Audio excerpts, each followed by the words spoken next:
intermittent showers, but you're looking at arguably the hottest man in champ car racing right now, Mexican Michel Jourdain. At Long Beach, the third race of the season, he dominated in style before a mechanical failure at his last pit stop. Then in Milwaukee, he broke through for his very first champ car win, again under the lights in dominating style. And at Laguna Seca, he was on the pole, but a technical infraction had him starting deep in the field. But from there, he was spectacular. Passing drivers right and left into the corkscrew, passing Brian Herta. Next on his list was Mario Haberfeld. And from on board, you can see just what a daring move that was, a la Zanardi style.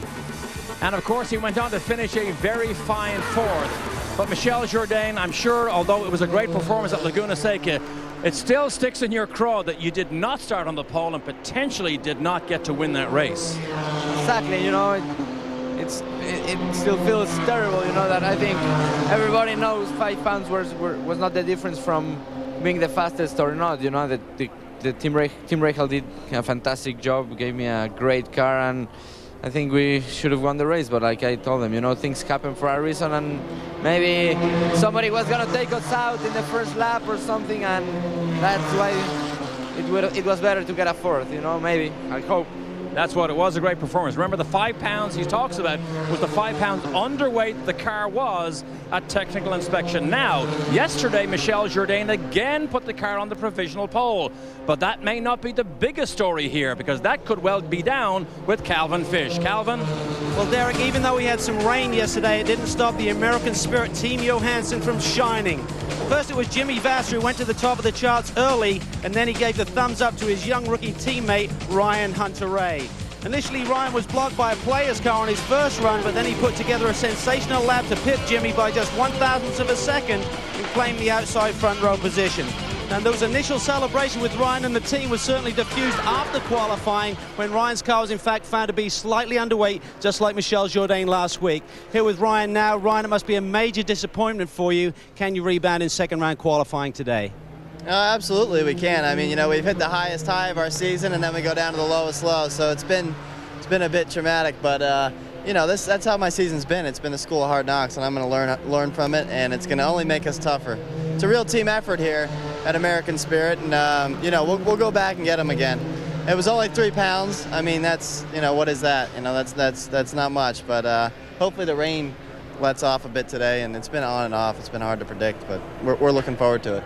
Well, Ryan Hunter-Reay certainly looking for a break in the weather this afternoon, see if he can bounce back. Reynard's looking strong once again, just at Laguna Seca. Haberfeld finished well. Jimmy and Ryan looking strong this weekend, Bob. All right, thank you, Calvin Fish. And here's another tale of 2 weekends. How about Patrick Carpentier? When Michel Jourdain Jr. was disqualified from pole, Carpentier picked it up. First attempt to start the race was waved off, but not before Carpentier got a little attaboy from his teammate Paul Tracy. Those two battled all day long, but Carpentier held off Tracy and Bruno Junqueira with wife Anique looking on. The players' team celebrated first victory of the year for Carpentier. Flash forward to this weekend. Nothing but traffic in practice for Carpentier, including this contretemps with Mario Haberfeld. The Brazilians had an interesting weekend thus far. But now it's time for final qualifying, boys. You better get buttoned up and get your act together.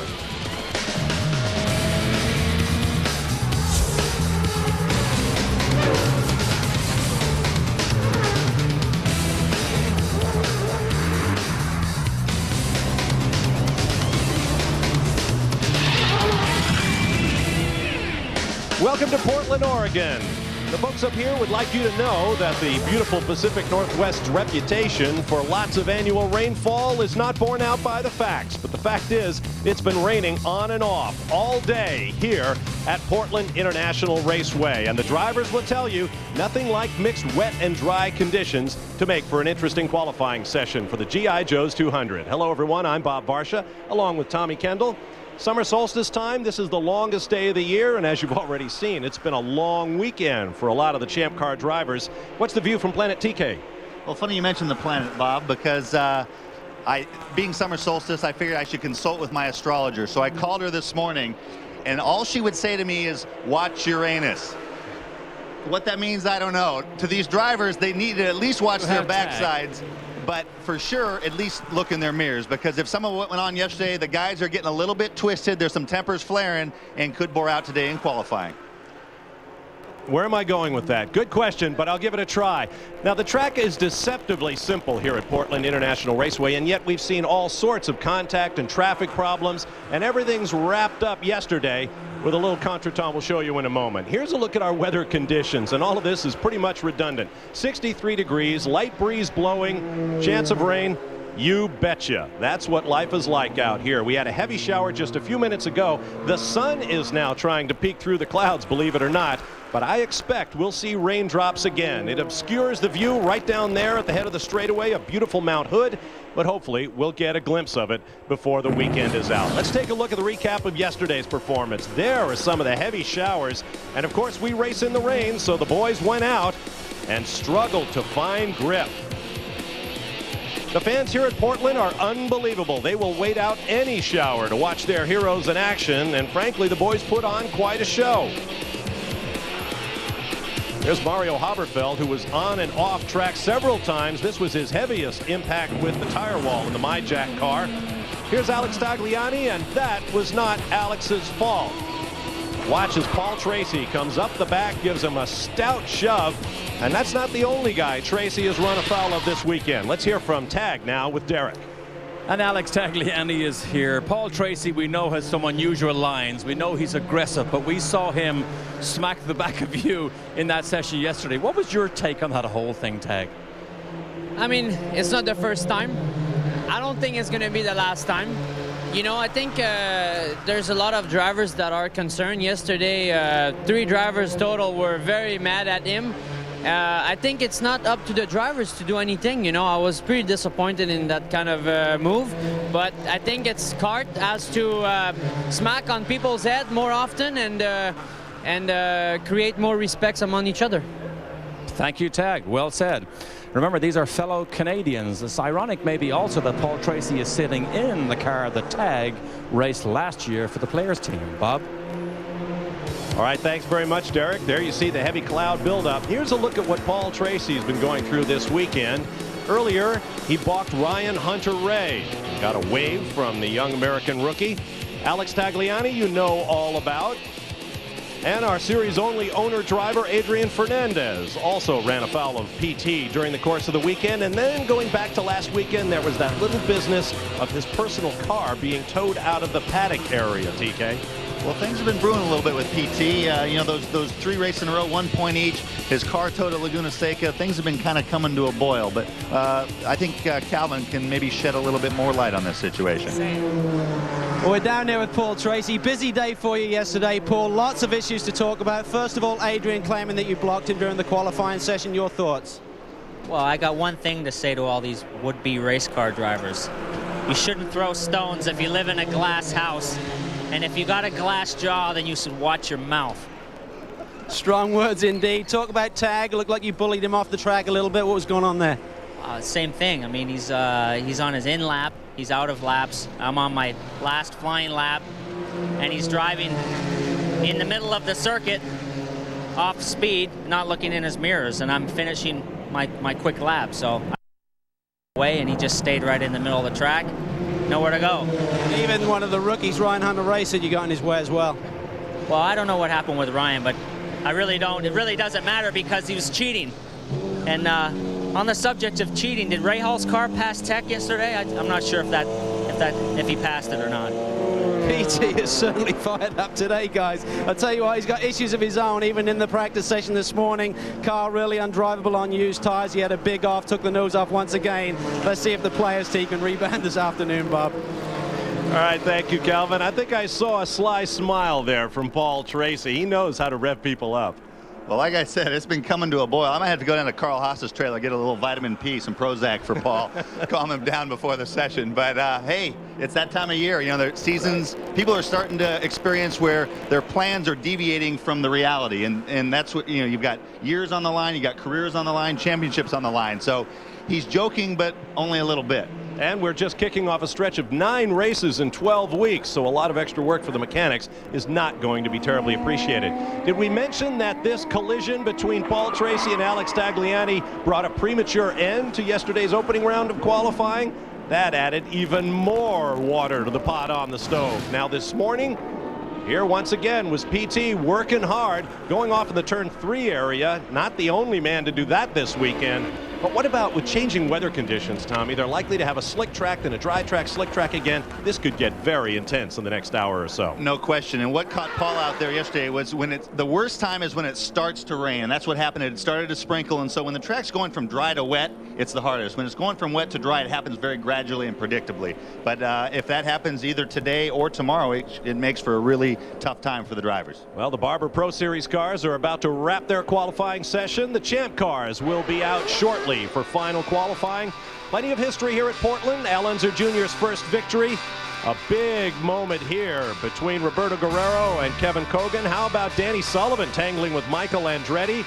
Our own Scott Pruitt ushered Al Unser Jr. off the track on one occasion, and back in his Penske years, Paul Tracy backed it into the wall. This was Dario Franchitti, Greg Moore, Emerson Fittipaldi, Bobby Rahal. All the greats have raced here, and all have had bad luck as well as good.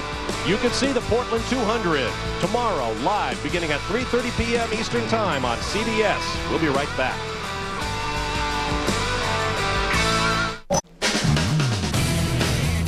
Speed Channel coverage of qualifying for the Portland 200 is brought to you by Bridgestone Tires, advanced technology that gives you a grip on the future.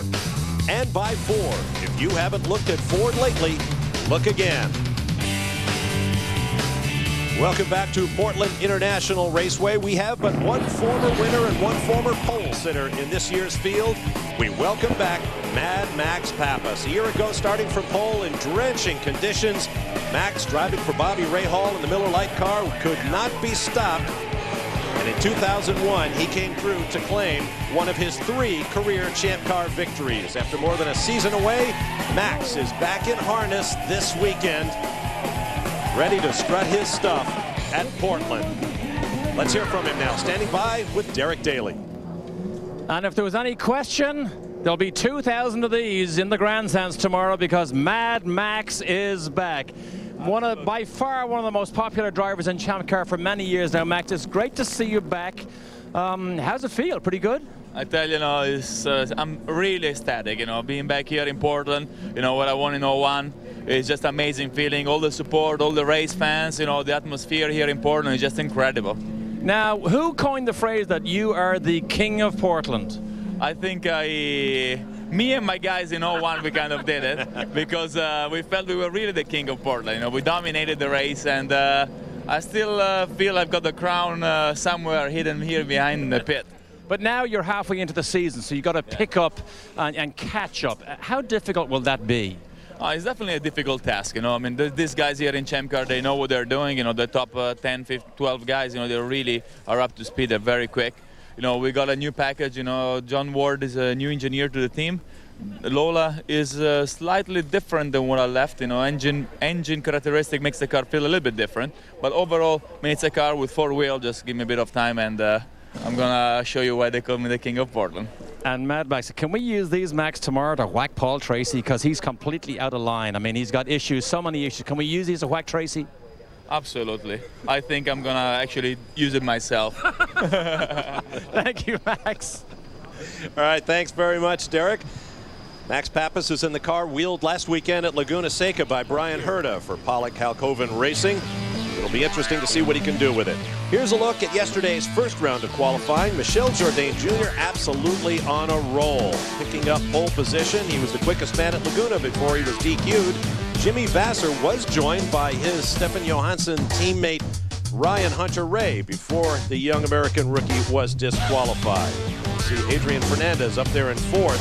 He's had a tough time this year, looking for a good finish here in Portland. And there is Hunter-Reay, disqualified back to 19th. A terrible disappointment for a young rookie in his first visit to the track. Here's a look at Portland International Raceway. Fairly simple, lots of fast corners, TK. Well, even without the weather, Portland is a very unique challenge. The whole first part of the course, you have the festival corners, very, very tight, turns 1 and 2. You get into 3, 4, 5, and 6. The some of the few really long radius corners that we have on the circuit. So the guys have to work on a steady state balance. You get onto the back straightaway, they have to tiptoe through there and not be too aggressive. But when you get down to the fat chicane, turn 9, it's one of the great corners in Champ Car racing. To stand there and watch the cars climb the curb and then switch it back the other way through 9A and then to get it slowed down for turn 10.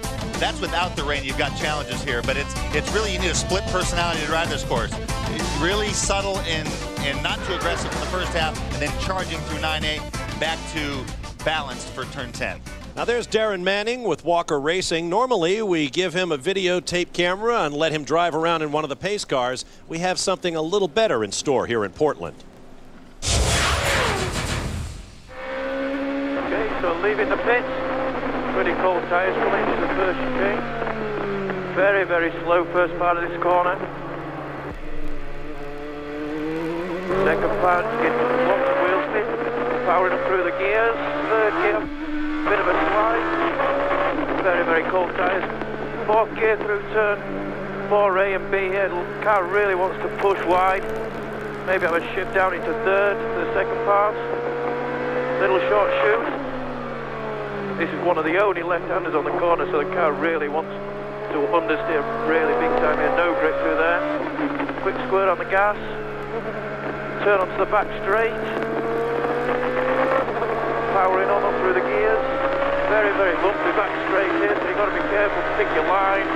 The car doesn't bottom. Getting ready for the fastest corner on the circuit. Just one quick shift down into fifth. Gives quite a lot of the curb. Flick black. Quick spread of the gas down 2 gears to the last turn. Using the full width of the runway on the exit here, right up close to the wall. For a pretty steady outlap. Forward raceway. Man, that looks like fun. As you see, the track is now quiet, being prepped for final qualifying for the Champ Cars. We're having a great time out here on the West Coast with back-to-back races at Laguna Seca and Portland. A number of us drove up the coast, including our director, Roger Vincent, and associate producer, Taylor Rollins. They took a video camera with them.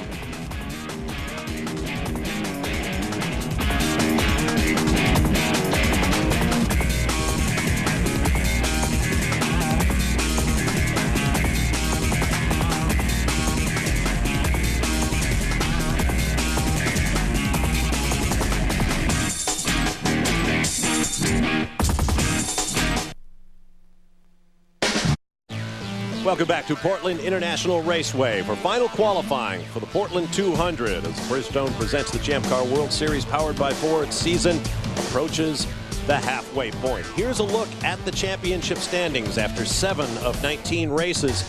And of those 5 names, only Michel Jourdain Jr. up top is currently qualified in the top 5 for this weekend's race. So Bruno Junqueira, Paul Tracy, Patrick Carpentier, and Sebastian Bourdais all have a lot of work to do on this very tough racetrack.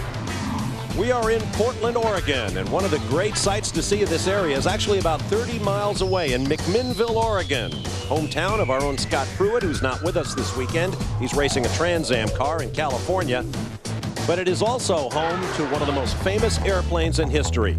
At the Evergreen Aviation Museum, you will find a collection of some of the finest exhibits in aviation history. All of these World War II fighter planes are in flying condition, but the star of the show is the Spruce Goose. The city of Long Beach, that entire area could not support the aircraft's attraction anymore, being that it was only one aircraft. So they were talking about cutting up the airplane and sending portions of it around the country. And Michael King Smith stepped to the plate and put together an awesome proposal to bring it to Oregon. So the airplane was disassembled in 60 days with hundreds of people. So they took the aircraft apart and basically packaged the entire aircraft in crates, boxes, wrapped it with a shrink wrap, put it on board a barge, and it traveled all the way around through to the Columbia. It certainly holds a lot of records, too. It still holds the largest wingspan airplane ever flown, the largest seaplane ever flown, more reciprocating horsepower ever installed on an airplane, the largest composite aircraft. Even though it's wood, it has so many materials impregnated into the wood, it's really comparable to a modern carbon fiber or fiberglass. Part of the legacy of the amazing Howard Hughes. And yes, that was me sitting in the pilot seat where Howard Hughes once sat for the one and only flight made by the Spruce Goose in 1947. Here's a look at our Champ Car qualifying rules. We are now in our 10-minute open practice. Unlimited laps, old tires, and then we'll have a 10-minute break during which the cars can be worked on. Then 40 minutes of qualifying with 25 minutes of green flag time guaranteed. The driver can make a maximum of 15-time laps. If you bring out the red flag, you lose your fast lap. And Tommy Kendall, once again, I'm sure the eyes are going to be on the skies because it'll be very easy to slide off, bring out a red, and lose your best lap. Well, no question, that's one factor, but there's another factor as we look out. This is a great shot of the from underneath the flugelhorn, looking at those dive planes, that great downforce in front of the rear wheel. This is on the back straightaway, heading into that really fast left-right turn 9 and 9A. Rush the brakes up over the curb. You can't really see that. And then we're coming into where those two incidents happened with the players' cars and the slower traffic. But the session here, because it's wet right now, they're going to go out there. But once the actual qualification portion begins, nobody's going to want to be on the track because as it's drying, the track will get quicker every lap. It won't get quick with no cars on the track, so it's a double-edged sword. But you also have guys keeping an eye on the sky because if it starts to get wet again, you'll see a massive flurry of activity to get out there and get a time in. Riding once again with Darren Manning from Walker Racing. New sponsorship this weekend on the car from Air China. And one thing we didn't mention about qualifying rules, there is a championship bonus point at stake. Michel Jourdain picked up yesterday's bonus point. We'll see who will get today's. Fastest man in the session gets a point. Let's go down to Derek Daly. Something we'll also watch that may have more relevance in this session than any other qualifying session, that is new tires. This morning, Paul Tracy complained that when the tires went off, the track had no grip. I asked Todd Boland, I said, what about when Jourdain runs every run? He said it gets slower every single run. Max Pappas, right before he came on with our interview earlier, said old tires are 2.5 seconds a lap slower than new tires. So that magic run for qualifying on those new tires may be more relevant here to cast the magic lap than in any other qualifying session so far this year. Todd Borland, engineer for our provisional pole sitter, Michel Jourdain. You're on board looking into the eyes of Alex Tagliani. Onto the drag strip that makes up the front straightaway here at Portland International Raceway. Key event in the annual Portland Rose Festival here in the City of Roses. We'll take a break and return with more practice from PIR. Mario Andretti. 2 weeks from now, the Champ Cars will visit the home of the Rock and Roll Hall of Fame. Burke Lakefront Airport is the site of the Grand Prix of Cleveland. Years ago, a youthful Paul Tracy won at Cleveland, as did Alex Zanardi with a great back-to-front drive. Roberto Moreno won in 2000 at Burke Lakefront Airport. And last year, Patrick Carpentier kicked off his Buckeye State sweep of both Ohio events on the Champ Car calendar with a victory in Cleveland. This year, we'll do it under the lights. So join us for the Grand Prix of Cleveland, qualifying Friday on Speed, 4th of July at 5:30 p.m. Eastern Time. And watch for the race. Tape delayed on CBS Sports, airing Sunday, July 6th at 3:30 p.m. Eastern. Practice is now complete. The 10-minute session before final qualifying begins. The clouds are building overhead. The Champ Cars are going to want to get out there early in the session.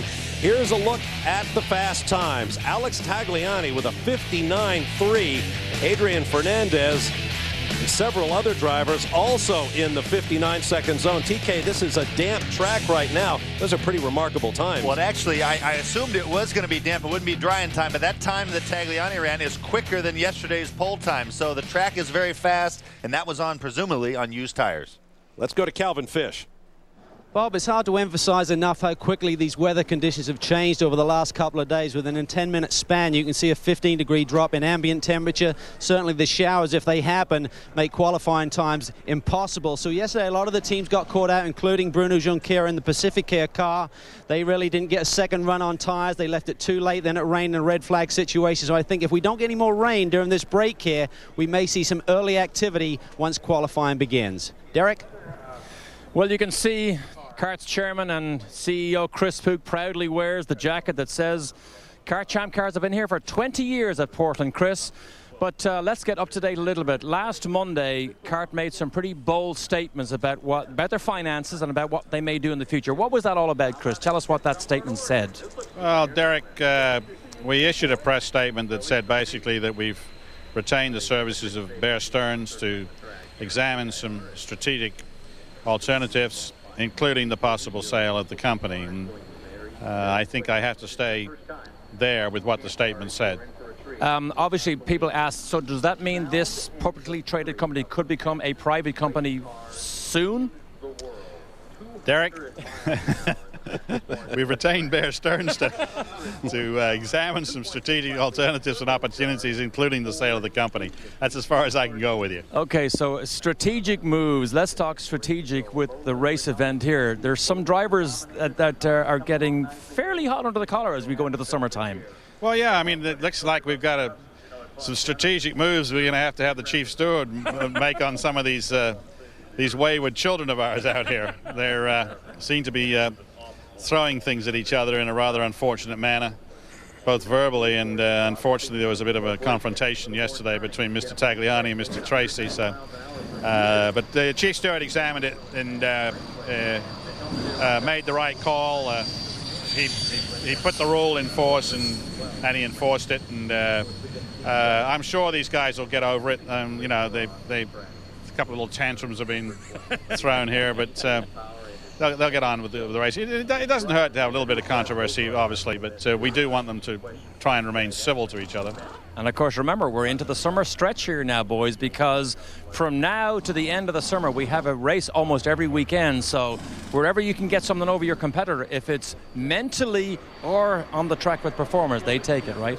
Oh, absolutely, Derek. And I think what usually happens, the protagonists usually spend so much time and energy trying to beat each other up that somebody sneaks through the back door and causes a surprise and beats them. And that's probably what you're going to see here. You know, it's pretty intense, this championship. You know, Michel's running a great car again this weekend, and he's going to get pushed hard, and you'll be surprised. You know, he's going to have a hard time staying out in front, certainly. Thank you, Chris. We'll let you go back to work. Thank you. All right, thanks very much, Derek. TK, you and I don't work for the company. I would imagine going private is probably one of those strategic options. There's no question. I mean, you don't have to be a rocket scientist to figure out the market is not, it's valuing the company at $250 a share. It's got way more than that in cash. What a market does is it calculates what it thinks your future prospects are. So there's some people that believe in the sport. You know, obviously Jerry Forsyth's name is one that's been talked about a lot. Kevin Kalkoven has been mentioned a number of times, and so it'd be interesting to see how it plays out. And we're in the dark. The reason Chris has to take that party line with SEC rules and so forth, that's why the release had to go out. Every shareholder has to get the information at the exact same time. So he's not just being coy. He really can't say anything legally. We're also hearing that British billionaire and Formula One boss Bernie Ecclestone may be in the mix. Things are getting interesting, both on the track and off among the champ cars. Calvin Fish. Down here with Adrian Fernandez, fourth fastest yesterday, second in that warm-up session, Adrian. If it stays dry for the next couple of minutes, are you going to go early today? Yeah, definitely. It's just the weather is changing a lot, and as you can see, it's starting to rain a little bit. So it's just unpredictable, the weather. So right now, I think we have a good car, and the best thing to do is just go out there and put a good time. As we hit the mid-season point, everyone seems to be pretty fired up, and you and PT got into it a little bit yesterday. Your thoughts on that, Adrian? I've been involved in those things before. He was frustrated by Tagliani or other traffic that he had, and he didn't have any clean laps. And unfortunately, that situation affected me when he blocked me one of my fast laps, which I could be at 10 or 10 and a half quicker, which could have put us maybe first or second place. But sometimes, you know, in the heat of the moment, things like that are going to happen. But we spoke about it afterwards, and everything is fine. Okay, well, good luck to Adrian this afternoon. Certainly feeling a lot of pressure with the other Mexicans performing so well right now, Bob. Michel Jourdain. That's right, the leader of the group, senior member of the Mexican Champ Car fraternity. As you can see, slick tires on the car, stickers there for Jimmy Vasser.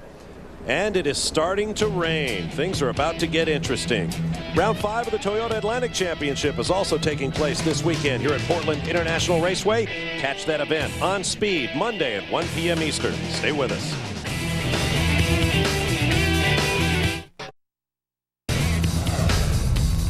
Welcome back to qualifying for the G.I. Joe's 200. Round 8 of the Bridgestone presents the Champ Car World Series powered by Ford. You see cars are now on track and the skies continue to darken. Here's a look at the qualifying records here at PIR.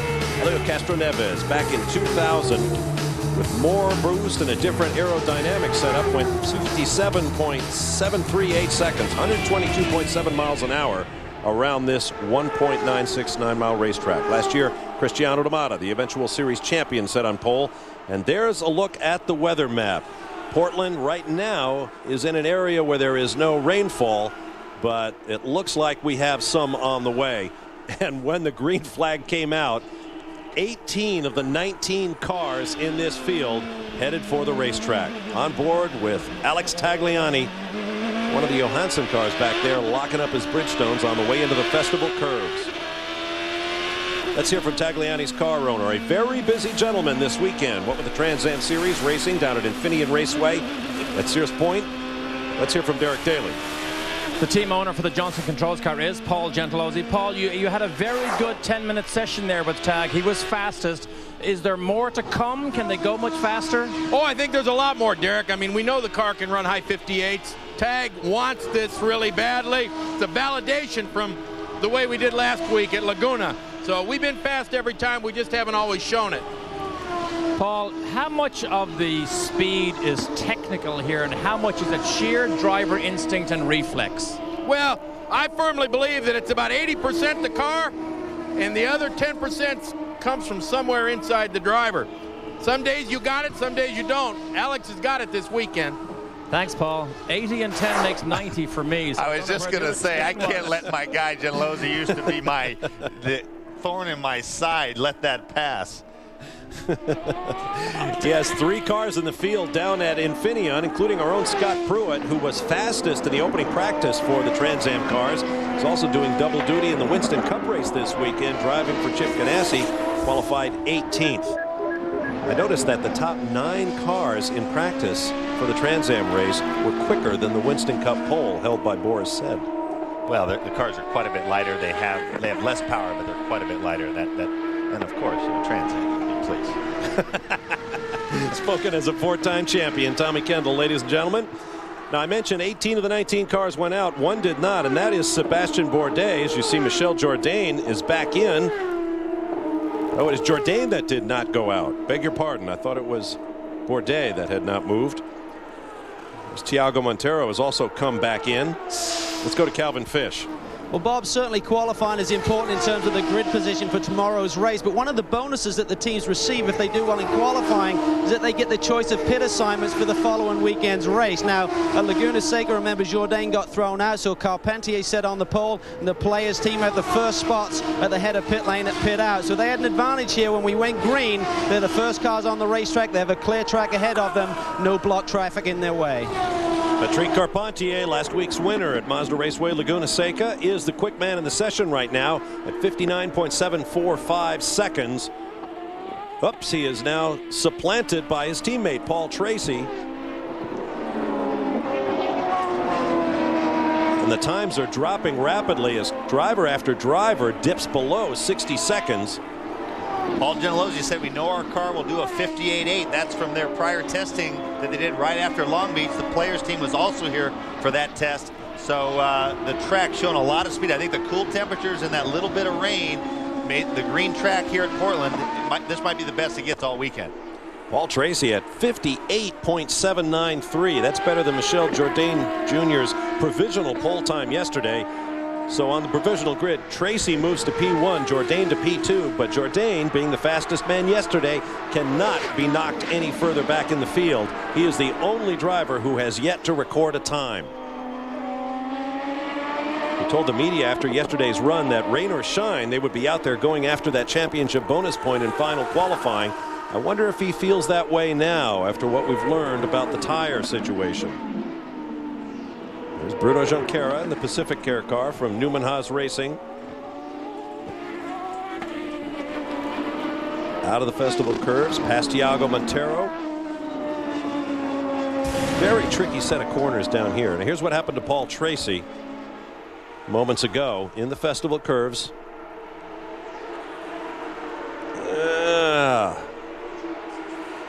back end chasing the front end. Those curbs are very high. I drove around in a golf cart yesterday. They look to be at least 8 inches tall in places, and some of them have those rumble strips on them. I was going to say, more important than how high they are is how severe they are. You have some pretty high curbs, but if they're gentle, like the one in turn 9, you can get way up on it without it upsetting the car. It's when it's high and abrupt where you really kind of need to stay away from. Down in the festival where the speeds are slow, you can, it's hard on the car, but you can kind of bound your way across them at slow speed, and it might help you a little bit, but you wouldn't want to do it every lap. We've got ASA racing coming your way from Mansfield, Ohio, here on Speed Channel tonight at 9 p.m. Eastern Time live. Join our colleague Greg Kramer and the gang for the ASA Stock Car Series, only on Speed. We'll be back.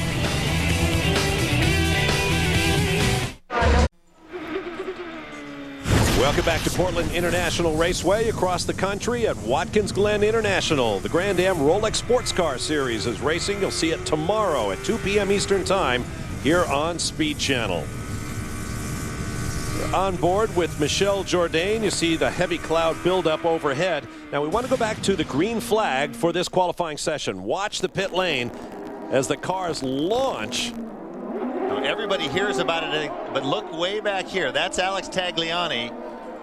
And he goes around both coin cars, which is drawing a little attention from the officials. Derek? Absolutely. That official is John Anderson, Director of Technology. John, I know you didn't like what you saw. Tag was a naughty boy. What did he do wrong? The red light wasn't flashing on the rear of his car, so it looked pretty obvious that he didn't have his finger on the speed control buttons. And he passed 2 of the coin cars on the inside going down pit lane. I assume he was exceeding the speed limit. But unfortunately, with the gaggle of cars that were going out, all going out at the same time, the radar can't pick up one individual car. So it was pretty... I assume he was exceeding the speed limit, but unfortunately, with the gaggle of cars that were going out, all going out at the same time, the radar can't pick up one individual car. So it was pretty obvious, though, without the blinking light, and I saw him pass the second one, exactly what he did. He was exceeding the speed limit, albeit a bit, but he didn't want to be at the end of the queue, obviously, but neither does anyone else. And boys, remember, it was also John Anderson's call on Ray Hall's car being underweight and Ryan Hunter Ray's being underweight yesterday. So nothing gets by our John Anderson here. Well, that's interesting. When Calvin talked about pit choice, that's a function of that. The Tagliani's poor run at Laguna Seca put him at the very far end. Players' good run put them at the front end, and they made it out onto the clear track. Last week, Alex Tagliani started 14th, so he got 14th pick of pit position for this race, and he's probably not where he would like to be. Paul Tracy heads back on track. Let's go to Calvin Fish. Well, this is a big move for Paul Tracy and the players team, Bob. They're not rolling the dice at all today. They've gone out on a second set of stickers very early in this session. They looked at the clouds. Tony Cicali sort of like shrugged his shoulders and said, we better go. It could rain here pretty quick. So PT is going to try and improve on that provisional pole there. He has 7 laps already in the books of his 15 allotted, does Paul Tracy. Now, note this, if it does start to rain and officials decide to red flag the session and call it a wet session, all of the cars must go to treaded Bridgestone rain tires, and then the 15-lap limit is off. The drivers can turn as many laps as they want on wets. Obviously, they'll be a lot slower since we had dry to begin the session. And for that reason, I wouldn't expect anyone to go out at all. There's a point, if it was wet the whole time, you'd see everybody out chasing that point and the front row spot. But if it gets wet now, I think everybody's just come in. I talked a little bit earlier about Michelle Jourdain's strategy going into this session after taking provisional pole. Let's go to Derek Daly. Ray is on the radio to Michelle Jourdain right now. If I could just get in here, Ray. Ray, we're just curious. That was an unusual decision to keep him in here when the track was dry. Why so?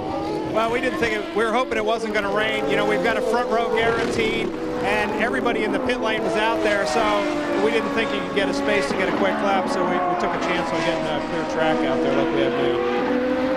Is there more speed? I see Tracy ahead of him right now. Yeah, I think so. I think there's more speed. I think if it stays dry, the track will just get faster the longer we go into the session. Thanks, Ray. So their gamble backfired just a little bit. As it did last week when they lost pole position to being just a couple of pounds underweight. I saw Ray Lito, Todd Borland, and the Ray Hall crew in the hotel that evening, Saturday night, in Monterey, California. and they were just absolutely sick about it. It's like somebody had punched them all in the stomach. They were so upset. And rightfully so. Jourdain was upset as well. In fact, I think he's still carrying a little bit of a chip on his shoulder from last weekend, despite going from 13th to 4th in Monterey. That might be how he got from 13th to 4th. Yeah, that's right. He has posted a 58.8 thus far in this session, has Michel Jourdain. There comes the man of the hour, Paul Tracy, whose 58.793 leads the session thus far.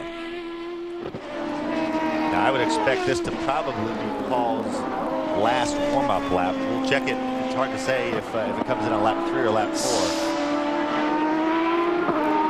His last lap time a 63.753. I think this is probably his last, I don't want to call it warm-up lap, but, bringing it up, getting the tires up. Temps and pressures. It used to be just worried about the temperature primarily, but now that the tire spring rate is determined by the pressure with the radial tires that have been in Champ Car for about 10 years now, the pressure is just as important as the temperature. See the weather in the lower left. I come from the southeastern part of the United States, where our weather always comes out of the west. Not the case here. It appears to be coming from the southeast, which means those big blotches of heavy yellow rainfall are headed our way. So now this is probably going to be his where he throws it all out here, because on the peak lap, sometimes you have 2 or 3 or 4 peak laps, but from what everyone's saying, the tires get a little bit slower every single lap, just a little bit. So this is where it is. He's got a clear track so far. That's Jourdain a little bit in front of him.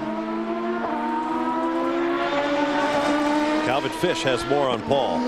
Well, a slight adjustment between the first and second run for Paul Tracy. He had a slight bit of high-speed understeer, probably through turns 7 and 8, which he wanted to correct, so they put a little bit more front wing in through the tires on their 4 new Bridgestones, and he's going for it. Down to turn 9, right up against the wall. Ooh, a little bit of a wiggle there. Jourdain heads for the pit entrance. Paul Tracy swings out onto the drag strip. Right foot firmly planted. No traction control on these cars, remember. 300 slower than his first run. 58.828. We'll take a break and return with more final qualifying from Portland International Raceway.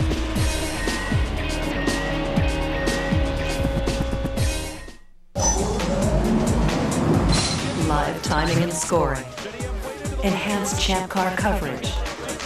Synchronize the experience. ChampCarWorldSeries.com.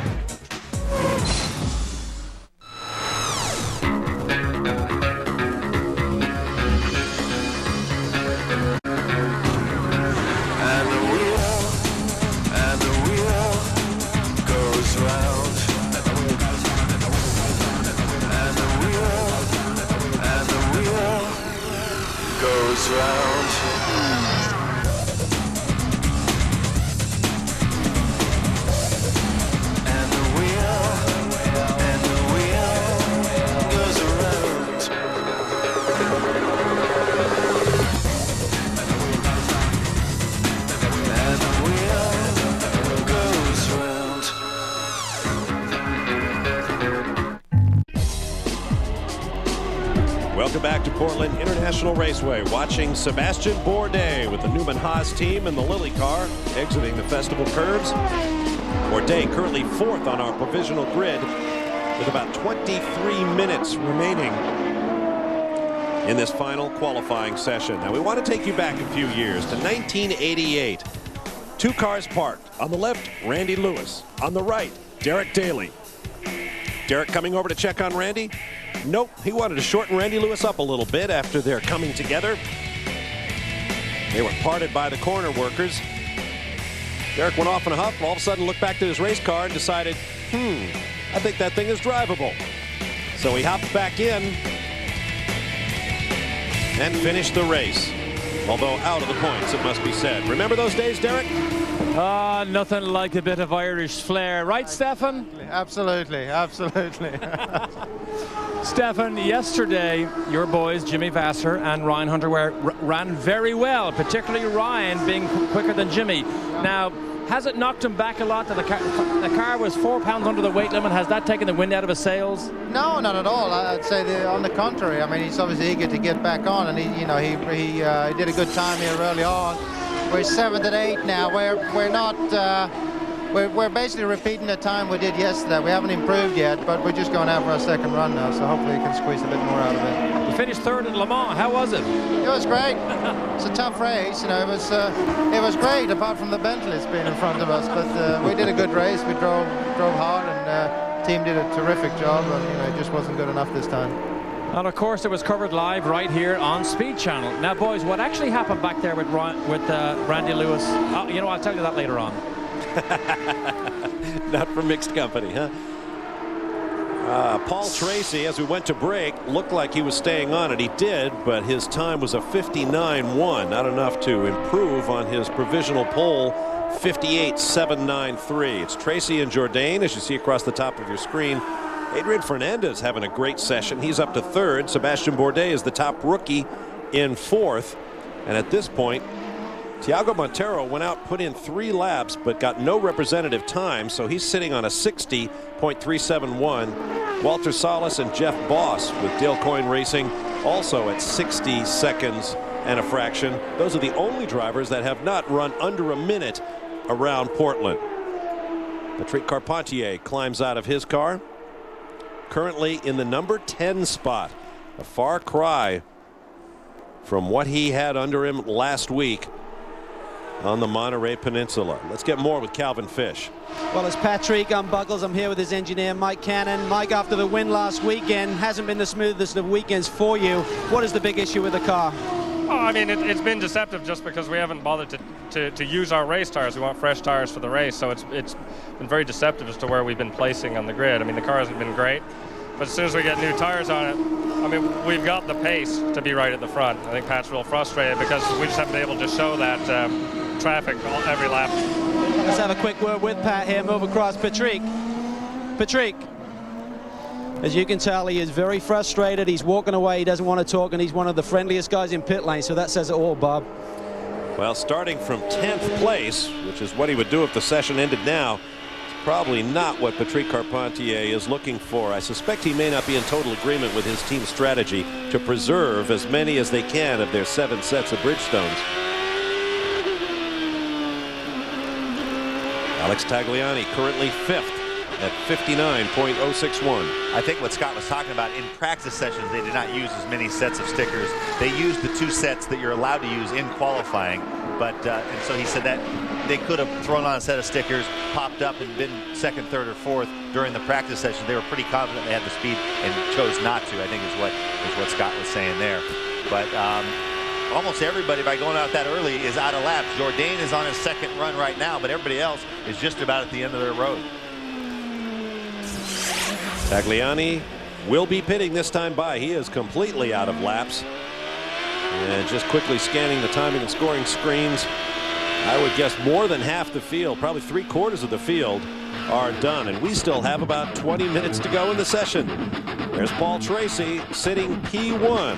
We'll take a break and hear from him when we return to qualifying Portland 200.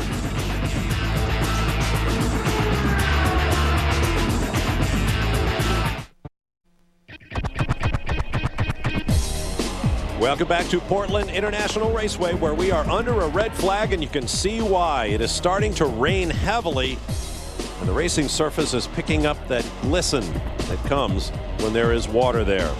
So J.D. Wilbur waves the flag. That's Roberto Moreno, who is into the tire wall. Looks like he's out on the back side. I think that's right where Paul had his moment this morning, exit of 4. Ah. As you can see, it's raining hard. While we're under the red, let's go to Calvin Fish with our provisional pole sitter. Paul, you were pretty fired up before the session began. You went out there on a tear and struck a good lap there. Couldn't improve on the 2nd run, and now it's raining. This track has never been kind to you. Today may be different. Well, that's a message to all these naysayers down the pit lane that PT's for shizzle my nizzle. How is the car, Paul? You said on used tyres you really struggled this morning, almost undrivable. You're way down the timesheets, and new tyres, you're immediately back on the pace again. What do you foresee for the race tomorrow? It's kind of the same thing we had in Laguna. I mean, we've just we're always in tire conservation mode, saving tires, and we run on old tires a lot. So it becomes a bit of a, well, what are we really learning? But we made some changes before qualifying. We knew the weather was coming, so I was fired up. We put it up there. Turn 1 tomorrow, or the festival chicane, always a problem here to get the guys through there cleanly. Big advantage starting at the front, I'm sure, but what do you expect tomorrow in the race? I'm going to show Jourdain who's the boss at applesauce. Boys, let's go down to Double D. Well, Paul Tracy certainly doesn't mince any words today. Jimmy Vasser is here. Jimmy, former kart champion. You've seen all these type of days before. Does it frustrate you that you didn't quite get it timed properly? Or did you? I think we you know, I don't know how we could have gone a little bit quicker maybe, but my biggest problem was that, some of the guys were just coming out of the pits when I was up to speed, and that's always the case. But I think it's been a better weekend out of the trailer for the whole team. Ryan's running real good, and so we're encouraged by those kind of things. Jimmy, when you go on these new tires here, even last year people were talking about new tires being such a big advantage. Is it a bigger advantage here on new fresh rubber than something that might have 20 laps on it? Oh, it always is, Derek. Yeah, but I mean, in this track in particular, it seems to be bigger than normal. Maybe a little bit. The corners are real high speed, and but generally new tires are always a bit quicker. Thanks, Jimmy. Well, we are now under the red flag. We have not met our minimum green flag time. We need 2.5, make it 2:38 to be precise, in order to meet the 25-minute minimum of green flag time. So we can assume that when and if the rain stops and we go green once again, well, in fact, the rain doesn't have to stop. Once they get the track cleared, they can go green in the wet, which means times will not improve. In fact, I would doubt if anyone would go out, but that remains to be seen. I mean, this session is effectively over. Jourdain was the second quickest in this session as well. So either by virtue of his locked-in front row spot from yesterday, he was also second on time today from his first run. But this session, in terms of effect on tomorrow's grid, is over. I mentioned that the fans in Portland will stick around as long as the prospect of continued action is there, and it is. The Rally of Cyprus, another round of the World Rally Championship, is coming your way here on Speed tomorrow at 9 p.m. Eastern Time. Perhaps the world's finest drivers in action. Catch the Rally Cyprus tomorrow night on Speed. Who will be named? If you can't get to the racetrack or can't catch the races here on Speed Channel, be sure to check out Speed News Saturday and Sunday nights. Tomorrow night it'll be Speed News NASCAR edition with all the news from Infineon Raceway and more at 7 p.m. Eastern Time for 30 minutes. Then Speed News Sunday, another 30 minutes with all the rest of the news in the racing world, including Rally of Cyprus and the Champ Car event here in Portland. And then at 8 o'clock, it's NASCAR Victory Lane with additional coverage of all things NASCAR. Raining heavily, but the crowd remains in place here at Portland International Raceway. Let's go to Calvin Fish. Well, down here with Bruno Junqueira. Bruno debriefs with Rocky. And Bruno, a tough session for you yesterday. The team seemed confident that you had the speed, but you'd never really been able to click it together. I think I had the car to be on the pole, but Tracy blocked me every single lap. Every time they're on the first set, I start the lap and he slowed down. And then on the second set of tires, I was very unfortunate. I get traffic every single lap. I didn't put one clear lap. And it's very frustrating because the Pacific car was very good and it couldn't make one lap and gonna start really, really behind. How do you approach the race tomorrow? You're second in points. You can't afford to be too aggressive, Bruno, with the points table out there. But starting mid-pack, how do you approach the race tomorrow? I'm sure that my car is very good and I'm gonna get by people, and when I get Tracy, I'm gonna show him what he did today on qualify. I'm gonna give him back. Okay, well, everyone's fired up here, and PT seems to be in the center of every storm, Bob. In the crosshairs, you might say. This is going to be a really interesting race. We have some fast cars, including Carpentier and Junqueira, currently lined up 10th and 11th. We are back under green But we have now met the 25 minutes of green flag time that is minimum in road qualifying sessions on the Champ Car Trail. A little over 11 minutes to go in the session as such. Let's go to Derek Daly. With Walker Racing's driver from England, Darren Manning. Darren, I know you said before you came here that this is the first track you've actually driven a Champ Car on, so that would be an advantage. Are you somewhat happy with what happened? Yeah, pretty happy, to be honest. I mean, we were fifth after yesterday. You know, the thing is, the problem is, you know, it's wet, dry. You know, we're really struggling for track time in this car. We found some really good tweaks on the car over this weekend. Just a bit, you know, there's just traffic. I'm sure everybody's got an excuse, but you know, we were expecting to get in the top 5 here. I know, Darren, as we came up here, you were in discussion with your engineer, and one of the highlights was that the tire pressures were too high.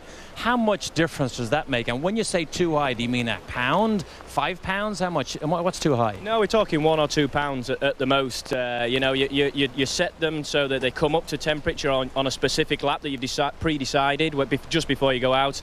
And we decided on lap 4 to be optimum, and I set my lap time on lap 6, and they just keep creeping up and up and up all the way through. That's why you see maybe in the race the lap times tend to die off a little bit towards the end. So, you know, there was maybe a little bit more time in an optimum lap. This weekend, you guys announced a new sponsorship with Air China. Does that mean we have to fly to China to get frequent flyer miles? Something like that, yeah. We might be racing Champ Cars there in the future. You never know. No, we've also got NTN. We announced at the NTN bearings at the last race at Laguna Seca. So yeah, we're obviously doing something right. You know, Walker Racing guys.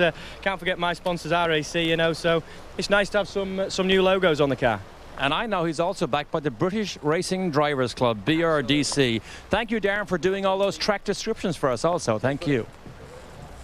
All right, thanks, Derek. You saw Ryan Hunter-Reay still sitting in his car. And now we have the red flag once again. I think Hunter-Reay will be climbing out shortly. There was Sebastian Bourdais talking with his engineers. Interesting season thus far. He came out drums and guns, pole positions at St. Pete and Monterrey, Mexico, but not a finish to show for either race. Brands Hatch, more of the same, trying hard for pole position. Did not get it, but did get the race victory. And then this wild moment chasing Mario Dominguez at the Euro Speedway Lausitz. Victory number 2. 2 in a row. And Mazda Raceway Laguna Seca starting behind his teammate on row 2. Sebastian Bourdais' first taste of the corkscrew turn led to disappointment when they had a problem with the pop-off valve, and he finished well back in the field. But he remains the leader for the Jim Truman Rookie of the Year, and he is not out of the fight for the overall series championship. Let's hear from him now with Calvin. Well, Sebastian Bourdais debriefing with Craig Hampson. Good run for you, Seb. 4th on the grid. Are you happy with that? Yeah, I mean, if we consider what we had yesterday, yeah, we can be happy. But the thing is, these conditions are so frustrating. I mean, there's probably a lot of guys frustrated after this qualifying session. But when you feel that you could have been on the first row, it's always a bit of a disappointment. But still, I thought we were going to end up really further than that because they were still on the track. We were done and we were forced, and suddenly the rain came, and it's just been a miracle for us. First visit here to Portland. Talk about the fact this is a very challenging racetrack. A lot of G-force through the backside of the racetrack. 100-lap race tomorrow. If dry, do you think it's going to be a physical race for you guys behind the wheel? Yeah, it's always physical in Portland. I mean, you can feel that there is a lot of rhythm from one corner to another, so you don't have a lot of rest, especially because the back straight is not straight. So it's it's a challenging track, and it's very difficult for me because we didn't test there. We prepared the European Tour in Arizona, in Motorsport Arizona, and I never tested that racetrack before, and I arrived there and it's raining, it's drying, it's raining, it's drying, so we didn't have time to improve the car. Actually, the setup we have on the car is exactly the same than last year, and I had to be used to it because basically we had no time to improve it. So yeah, I'm pretty happy with what we have for the moment. You had a big surprise a little bit earlier today. A representative from Puma Race Boots came across and presented you with a nice prize, having won the 2 events over in Europe. Talk about that. Yeah, it's very nice. It's going to be a very good decoration in my apartment, which has not so much for the moment. So it's. You're not brave enough to wear them tomorrow? No. I don't want to change myself because I went to races. I mean, it's a very nice present, and I will put that in a nice place to keep that in mind. All right, mate. Well, congratulations on the 2 wins in Europe. Good luck tomorrow. Thank you. Bob? So Sebastian Bourdais, whose girlfriend Claire is a very fine track athlete, now has something in common with Michael Johnson, a pair of golden shoes. Here's how they stand. Paul Tracy picks up the pole position. Michel Jourdain second. Sebastian Bourdais was 9th in the first round of qualifying. He improves to 4th. But racing drivers always want to go that little bit faster. Alex Tagliani 5th. Oriol Servia in 6th. Patrick Carpentier a very frustrated 10th, as we saw. Bruno Junqueira will start 11th when the field goes green tomorrow. The session is now complete. And the crowd is beginning to head for the exits. I'll show you 11th through 19th in qualifying. Topped by Bruno Junqueira. Mario Haberfield's woes continue this weekend. He was very quick in Monterey, California last weekend, but no such luck here. Max Pappas 15th after a very difficult session with the PK Racing Lola. Walter Salas will be caboose on the field. We'll be back in a moment. Welcome back to Portland. What is now West Delta Park and Portland International Raceway was once a town called Vanport, built by the Army Corps of Engineers during World War II to house shipyard workers. On Memorial Day weekend in 1948, a dike holding back the confluence of the Willamette and Columbia Rivers was breached, and the city was flooded. Repairs were eventually made, and in 1960, the Corps of Engineers sold the land to the city of Portland, which developed it into West Delta Park. Cars used to race on abandoned roads around the park, sponsored by the annual Rose Festival beginning in 1961. The festival eventually negotiated a loan from the city and built Portland International Raceway. For the 20th year, the Champ Cars are here. You'll see the Champ Car Portland 200 tomorrow, live beginning at 3:30 p.m. Eastern Time on CBS Sports. We want to thank Mike Neely, the president of Global Events Group, and his staff. They are the promoters of this race. They have turned Portland into a Champ Car Festival this weekend, and we really hope they get good weather for the race because the fans here in Portland certainly deserve it. The Atlantic race is coming up later today. You'll see that event Monday here on Speed. Right now, let's get to Derek Daly in the pit lane. At the top of the show, Calvin Fish told you that potentially one of the biggest stories this weekend could be this young man here, Ryan Hunter-Reay. Yesterday, he was second fastest. The car, unfortunately, was 4 pounds under the weight limit. And, Ryan, that put you, of course, back a little bit. You still went quicker this morning, but I know you were on brand new tires and just got caught out by that rain. It's just not going your way this weekend. It's not, and that's how it works sometimes. You just got to roll with it. But I'm looking forward to tomorrow. We're top Reynard. You know, everything's going great. We just missed that, like you said, we just missed it. And we would have gone faster, I know that, in the bottom of my heart, and the guys do too. So we'll do it tomorrow. But Ryan, I know there's been some struggles this year, but this is your best career start. So, I mean, you're going in the right direction here. Absolutely. You know, I've been pushing hard all year, and I've been with hardly any testing at all. So it's been really, you know, the school of hard knocks for me, and I'm learning the tough way, and that's what's making me strong now. So we'll get it. We'll keep climbing, and races here to come. We'll be qualifying better and finishing better, hopefully this weekend. And you came from the kart ladder system, the Toyota Atlantic. You were a winner there. Is the jump bigger than you anticipated, or about what you anticipated? Bigger at times, about what I anticipated at other times. You know, just sometimes you get in these hard positions where you never experienced anything like it before, and that's what catches you out sometimes. So it's, you know, lack of testing, that's what happens, and I'm a rookie and I'm learning. Thank you, Calvin. Of course, a man just about 2 or 3 positions ahead of him on the grid is now down with Calvin Fish. Calvin? Yeah, and just 10 years ago, Adrian was a rookie too in this series. But Adrian, a great performance for you today with the Ducati car, line up third tomorrow. Are you surprised how fast the track was this afternoon? Yeah, I was. We went out there and I found a lot of grip. And suddenly I saw my time, 7.9, 57.9. I said, well, I hope that's enough, good enough for pole position. But unfortunately, Michel and Paul went a little bit quicker. Talk about the race tomorrow. I mean, you're starting behind PT. He seems to be in the center of a storm all weekend long. Is that a good place to be? I think so. I mean, you know, it's. I prefer to be in third position than in fourth. I like to be in the inside. I think it worked good for us in Laguna. I think it worked good here. Yeah, PT has had some problems here, but it's just a frustration, you know. Sometimes it happens to me sometimes, but sometimes you have to try to calm yourself because sometimes those frustrations lead you into worse things in the future, you know. there's a lot of payback out there. Talk about the race tomorrow, Adrian. A lot of the guys have said during the practice runs here with a lot of miles on the Bridgestones that they seem to go off a little bit. It's really hard to keep the balance of the race car. Yeah. What do you anticipate on a full run tomorrow? Well, the tires are very good as the third, fourth lap of the tires when they're at the best, and after that fourth lap, the tires sort of go down a little bit, and then they have like a plateau where they maintain. But after that, it's the rear end. It's hard to put the power down. We were doing some long runs, and it was a handful trying to drive it. Obviously, we were not driving the car with the sort of the laps that we would have on the tires. We had older tires on the car, but it's trickier. But I think it's the same for everybody. So it's a key thing for tomorrow is really to protect the rear tires. Well, certainly no traction controls that made it fun to watch, and no Mexican on the podium last weekend, Bob, for the first time this year, but with two starting in the top three, I think that'll change again tomorrow. And that's great to hear, Adrian talking about how the tires go away. I mean, the Bridgestone guys, it's almost superhuman. They just do not wear out. And so when we say they fall off, they're just acting like tires normally do. And it's more a function, I think, of Portland. Every car I've ever driven here, towards the end of the race, you could barely even look at the throttle without spinning the tires. So it's more a function of Portland, but it bodes well for a good race. These guys are going to earn their money. This is not instant replay. This was the race last year. It took 3 attempts to start the event. Everybody wanted to jump down to the festival curves.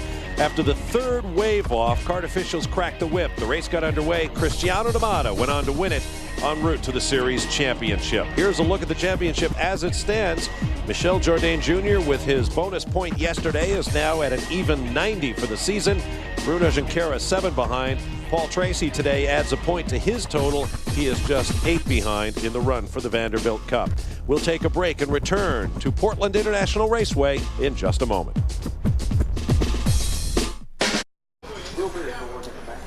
Welcome back to a very wet and soggy Portland International Raceway. The Johnson Controls crew, as you can see, beginning to pull Alex Tagliani's car apart. Tag, you were fastest in the 10-minute warm-up, looked very good. Did you get a fair run on those new qualifying tires? Yeah, especially on the first set of tires. We started the car a little bit conservative because we didn't think that the track was going to be good enough to go aggressive. We did a 59.1, and then we did the changes that we wanted, and it improved the car quite a bit. We did a 59.0, but it was raining in the back section, and we didn't have the chance to be able to put a lap all together. So consider, the conditions. I think it was a great teamwork. I hear a lot of drivers complain about traffic, people blocking. Are drivers just not taking care, or is this track just not lend itself to being able to move out of the way and give other guys on a fast lap a clear run? I think there's 2 spots on the track that could have been improved, like the entrance of the pit. If that entrance would have be moved like 100 feet before, that would help. But I think it comes to the end that it's still like a matter of respect. Everyone has to be able to take care of each other on the track. And since, a long time ago, the guys are taking care of themselves, but on the track, it's just everybody gives the payback when something happens and the kart guys don't do anything. So I think it's up to the officials to just, cut the cake and say, listen, we're going to take care of you guys, and you guys just do whatever you think. And when we see things happening on the track, it's going to be up to them to control everyone, and it's going to be a lot easier. Thank you, Tag. Good luck tomorrow. Calvin? Down here with Mario Haberfeld. Mario, you had such a great run last weekend at Laguna. You line up 12th tomorrow. Disappointed? Yeah, we're disappointed, but at the same time, we feel like we made good improvement today. Yesterday, we were really off the pace. Today, of course, we would like to be a bit higher up, but we improved a second from our yesterday's time, and most people improved 2 or 3 tenths. So we made good gains. Unfortunately, I think everybody you ask will tell here lost a lap somewhere with traffic, so same happened for us. But it's not a great weekend, but hopefully we can come out of here with some points. Talk about the Reynard. It's certainly not the fancy car. The Lola certainly looks stronger in numbers as well as performance. What makes the Reynard tick? Is it a smooth racetrack? Is it ride height sensitive? Is it a slippery racetrack, good grip track? What have you found thus far this season? I think the main thing is it's very ride height sensitive. So we need to run the car very low always, and when you have a bumpy circuit, you can do it. But the main thing is having to find a good balance with it. I mean, we're just starting now. We need a little bit more experience with it, and hopefully we'll get it right a few more times by the end of the season. You talk about making a big improvement over yesterday. Yesterday you had a couple of offs, one in the rain by yourself, and then you got together there one of the players' cars. Talk about the traffic situation. There's a lot of frustration this weekend, a lot of pressure on a lot of guys. They need to jump up in the points. We see a lot of guys getting into arguments with one another. What's your feelings on traffic and qualifying? I think it's very hard because here the circuit is very narrow and you only have like one racing line. Obviously you try to make room for the guy who's coming quick, but if you have cold tires you can't always do that, and also on cold tires the difference for a hot tire is too much. Sometimes you get caught out. So in my opinion, the way we did in Brands Hatch and things like that is you go on your own, there's no argument, that's the lap you can do and that's it. But that's not the way it works, so just have to try to find for a good space. But sometimes you're slowing down a little bit to find a good space, then someone comes quick behind, so it's always going to be arguments. All right, Mauro, thanks very much. Good luck tomorrow. Let's go down to Double D with Moreno, I believe. Roberto Moreno, who finished second here on 2 different occasions. Roberto, this rain makes it a mess for everybody, doesn't it? Well, it's always the case here, though. It's a challenge about this race. It can rain, it can be dry, so you've got to be prepared for all the situations. And I think with the Head-S competition team, we have a good car for both situations. Although we haven't qualified very well on the dry, we have a very good race car and a car that can switch from rain to dry very quickly. Thank you, Roberto. Herdez, of course, still, I believe, the most improved team of this season. No argument there, Derek. Mario Haberfeld will start 12th. Roberto Moreno 14th for the Portland 200. For Paul Tracy, his 15th career pole and the second consecutive for his team. We'll be back.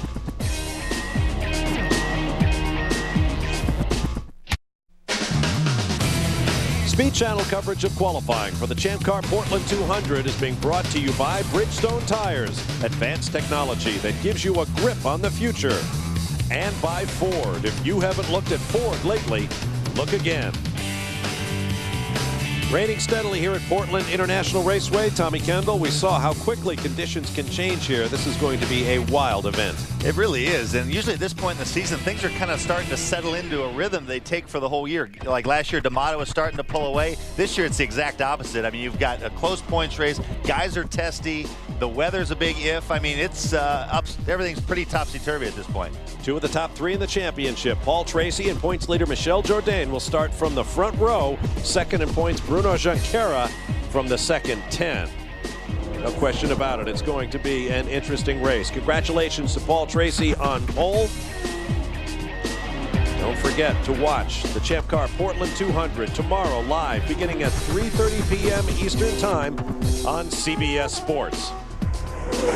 And then on Monday, round 5, the Toyota Atlantic Championship coming your way here on Speed Channel. That too will be a very interesting race. Those cars qualified in the dry. They'll need a complete setup change for the wet. For Tommy Kendall, Derek Daly, and Calvin Fish, I'm Bob Barsha. See you tomorrow on CBS from Portland. Until then, so long, everyone.